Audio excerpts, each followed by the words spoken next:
Bismillahirrahmanirrahim. Assalamualaikum warahmatullahi wabarakatuh. Alhamdulillahirabbil alamin. Wassalatu wassalamu ala asyrafil anbiya'i wal mursalin wa ala alihi wa ashabihi ajma'in. Amma ba'd. Rabbi shrah li sadri wa yassir li amri wahlul 'uqdatam min lisani yafqahu qawli. Segala puji bagi Allah Subhanahu wa taala. Alhamdulillah ya, pada hari yang berbahagia ini kita bisa kembali belajar sebuah ilmu yang sangat penting ya. Terkhusus kita selaku santri mempelajari ilmu ini merupakan sebuah kewajiban ya, karena kan kalau kita tidak memahami ilmu ini sangat susah bagi kita nantinya untuk membaca kitab-kitab yang berbahasa Arab.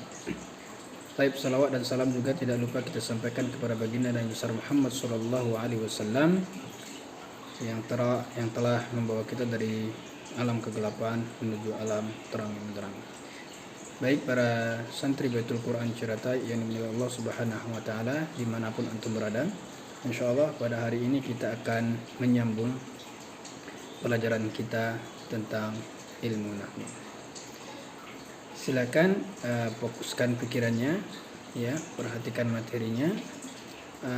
Persiapkan catatannya, kalau ada sesuatu yang penting silakan dicatat ya. Apabila ada pertanyaan-pertanyaan silakan sambil mendengarkan video ini antum catat ya setiap pertanyaan-pertanyaan atau sesuatu yang antum tidak paham terhadap materi ini. Silakan nanti tanyakan ke wali kelasnya dan insyaallah nanti Ustaz akan jawab. Tadurud dawair ya, hukuman atas orang yang zalim atau orang jahat hendaknya tadur ad-dawair ya, keliling di lapangan ya, atau keliling ya, suruh lari misalnya ya. Baik, jadi kita lihat di sini masing-masing daripada mangkus ini, di sini dia itu sebagai fa'il, di contoh kedua ini sebagai maf'ul, di sini sebagai harful jar ya. Di contoh yang pertama ini tidak kelihatan juga ya harokatnya, jani, qadi, munadi, bagi ya, ini tidak kelihatan ya harokatnya, tapi tetap sukun. Tapi di ketika mangkus ini kedudukannya sebagai maf'ul, sebagai objek, kelihatan ya harokatnya, dia bagian, munadia, qadiya, jania. Nah di harful jar juga sama dengan ketika dia menjadi fa'il ya, tidak kelihatan tidak kelihatan harokat di huruf ya-nya. Baik, kita bahas ya kenapa sebabnya ya. Al-bahsu. Al-kalimat, kata jani, qadi, munadi, wal bagi dan bagi ini kulluha asma' mu'rabah ya. Semua kata-kata ini adalah kata benda yang mu'rab, kata benda yang berubah akhirnya ya.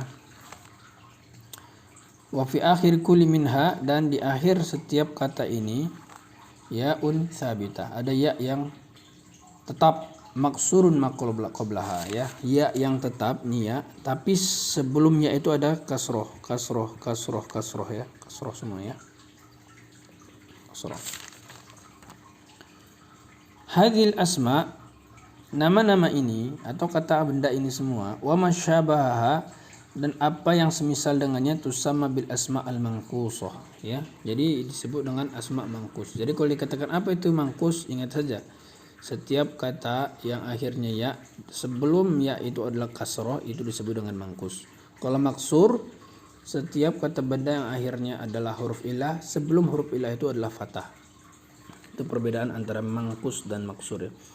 Wa idza ta'ammalna hadhil asma, kalau kita memperhatikan nama benda ini semua, wajadnaha, maka kita akan menemukannya fil qismil awal, pada bagian pertama ya, yaqa fa'ilan.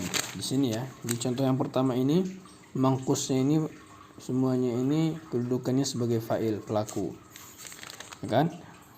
Wa fil qismi tsani, sedangkan pada contoh yang kedua mansubah, dia ini mansub ya, kedudukan i'rabnya mansub.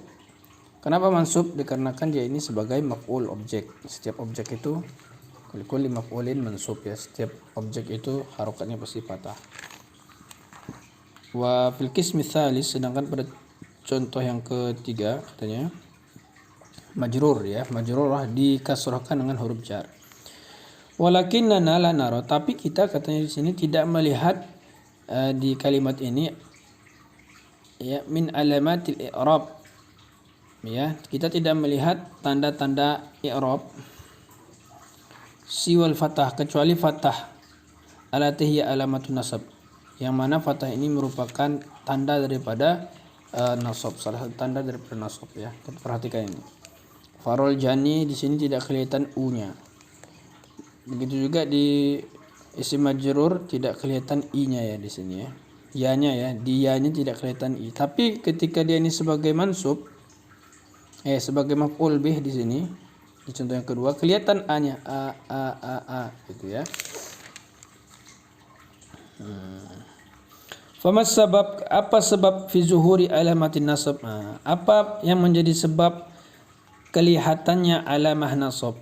Ya, kelihatannya tanda nasab wahdaha sendiri di maf'ul, waqtafa alamatai ar-rafa wal ajar. Tapi pada alamat rafa dan jar tersembunyi ya fathahnya dengan kasrahnya. Apa sebabnya? As-sabab fi dzalik, sebabnya di dalam kata mangkus ini adalah anna akhir, bahwa kata akhir dari setiap kata yang ada di kata-kata ini adalah huruf ya. Wal ya'u yakhifu zuhurul fathah 'alaiha. Yang mana pada huruf ya ini katanya ya dalam istilah orang Arab ringan ya. Ringannya huruf ya untuk kelihatan fathahnya di atasnya. Jadi mudah ya. Habastul janiya. Ini sangat mudah mengungkapkannya, lidah itu tidak terlalu susah. Farol janiu agak susah. Adalal qadiyu, nadal munadiyu, yandamul baghiyu, itu agak susah bagi orang Arab mengucapkan huruf ya apabila berada di ujung seperti ini ya. Nazartu ilal janiyyi, qadiyyi, munadiyyi, gitu ya. Bagi agak susah bagi orang Arab ya. Makanya di khusus mangkus yang yang marfu dengan majrur ini tidak kelihatan di sini dhammahnya, di sini kasrahnya. Karena apa? Karena berat ya. Kan di sini wa yathqulu dhuhur, karena berat. Dhuhur kulli min ad-dhammah wal kasrah. Ya berat lisan itu untuk mengucapkan ya yang dhammah dan kasrah di kata mangkus. Walidzalik, oleh karena itu katanya tansibu hadhil asma, oleh karena itu kata benda mangkus ini dinasabkan bi fathatin zahirah, dengan fathah yang zahir, fathah yang kelihatan ya. Wa tarfa'u wa tajurru, sedangkan dirofakkan dengan dhammah dan dikasrohkan dengan kasroh muqaddaratain al-ya, tapi dianggap ada ya. Jadi ketika kita mengirobnya nanti kata-kata mangkus ini seperti farol jani, farol ini fi'il madi mabniun ala al-fathah, sedangkan al-jani fa'ilun marfu'un, fa'il marfu'un dengan apa? Bi dhammah. Kelihatan enggak dhammahnya? Enggak kelihatan, maka disebut fa'ilun marfu'un bi dhammatin muqaddaratun alal ya. Jadi cara mengirobnya seperti itu semua ya. Al-qadi begitu juga. Fa'ilun marfu'un muqaddaratun alal ya. Ya, sedangkan di sini enggak muqaddarah ya. Habastul janiyah berarti maf'ulun bih mansubun bi fathatin zahiratin fi akhirih. Al-qadi gitu juga ya. Maf'ulun bih mansubun wa alamatu nasbi fathatun zahiratun fi akhirih.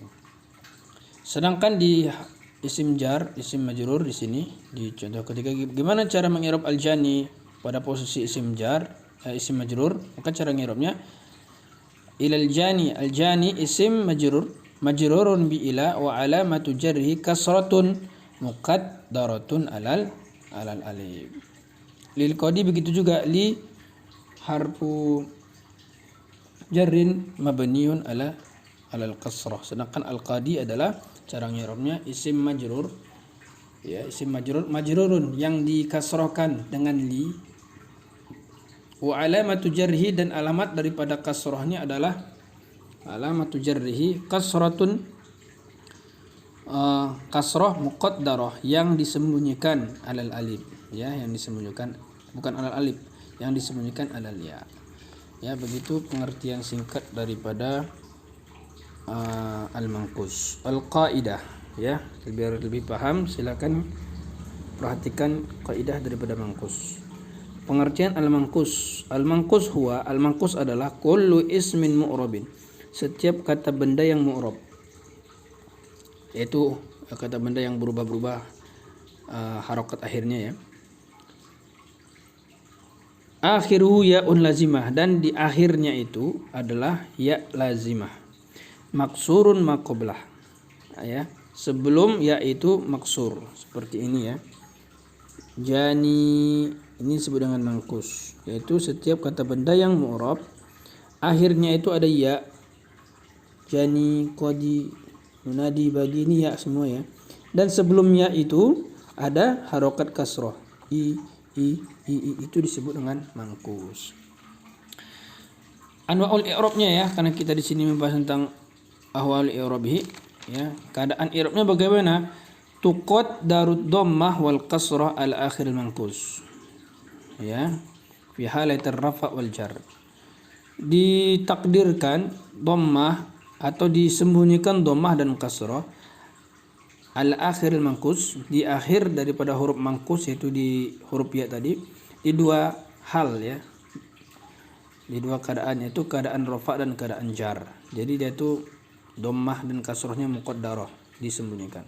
Amman nasbu, sedangkan dalam keadaan nasab manqus ini fayakunu bi fathatin zahirah, manqus ini berbentuk harokatnya fathah yang zahir, fathah yang kelihatan al akhirihi, seperti ini tadi, ya. Nah, tarif al qadiyah kelihatan fathahnya. Sedangkan ketika dia rofa dengan jar, dengan posisi rofa dengan jar, ini tidak kelihatan harokat akhirnya. Taib, ya. Jadi intinya maksur dengan manqus ini, apa perbedaan antara maksur dengan manqus? Kalau maksur ini perbedaannya itu apa? Akhir katanya adalah alif, sedangkan manqus ini akhir katanya adalah ya. Perbedaan yang lain, sebelum huruf alif itu di maksur ini, huruf keduanya ini berharokat fathah, ya, fathah. Sedangkan manqus ini huruf keduanya berharokat kasroh. Di maksur ini semuanya itu i'rabnya itu muqaddarah, ya, muqaddaratun alal alif, baik itu nasab fathah dengan nasab, rafa dengan jar, itu semuanya muqaddarah, ya, ditakdirkan. Sedangkan manqus, kapan dia itu dimuqaddarkan, kapan dia itu tidak kelihatan harokatnya, itu dalam keadaan rafa dan jar. Sedangkan dalam keadaan nasab dia itu kelihatan harokatnya, ya. Baik, demikian perbedaan antara maksur dengan manqus. Demikian, ya, pelajaran kita hari ini tentang materi ini. Silakan antum ulang-ulang. Kalau bisa YouTube ini disimpan, ya, di penyimpanan. Nanti ketika antum ingin mengulang-ulang tentang materi ini, tidak membutuhkan kuota yang besar nanti, ya, tinggal diulang-ulang saja. Silakan kalau ada pertanyaan-pertanyaan yang kiranya belum paham tentang materi al-manqus ini, silakan ditanyakan ke wali kelasnya, nanti bisa ditanyakan ke Ustadz, ya. Semoga bermanfaat apa yang kita pelajari. Wassalamualaikum warahmatullahi wabarakatuh.